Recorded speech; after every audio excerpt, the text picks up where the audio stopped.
బాపట్ల కలెక్టరేట్లో దివ్యాంగుడికి ఇంటి స్థలం గృహ మంజూరు చేయాలంటూ కుటుంబ సభ్యులు నిరసన చేపట్టారు. కర్లపాలెం మండలం గణపవరం గ్రామానికి చెందిన పుట్టుకతోనే దివ్యాంగుడైన యశ్వంత్ కుమార్ రెడ్డికి ప్రభుత్వం న్యాయం చేయాలని ఆయన తల్లి కలెక్టరేట్ను ఆశ్రయించారు. ఈ నిరసనకు Bahujan Samaj party Bapatla parliament incharge doctor Gude Rajarao మద్దతు తెలిపారు. ఫిర్యాదుపై స్పందించిన జిల్లా కలెక్టర్ డాక్టర్ వినోద్ కుమార్ సమస్యను అత్యవసరంగా పరిశీలించి పరిష్కరించాలని ఆర్డీఓకు ఆదేశాలు జారీ చేశారు. కనీసం మనుషులు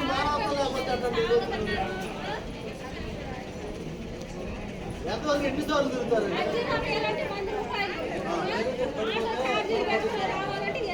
ఏదైనా పెన్షన్ లేదు, కొత్త ఇల్లు గూడు లేదు. చూడు ఏ మొదలు పడుతున్న సదరణకి కళ్ళు పడతలేదు,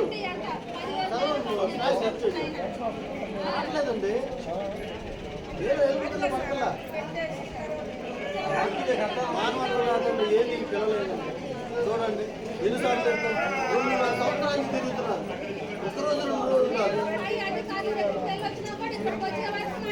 ప్రజావేదిక కూడా వెళ్ళి వచ్చారు.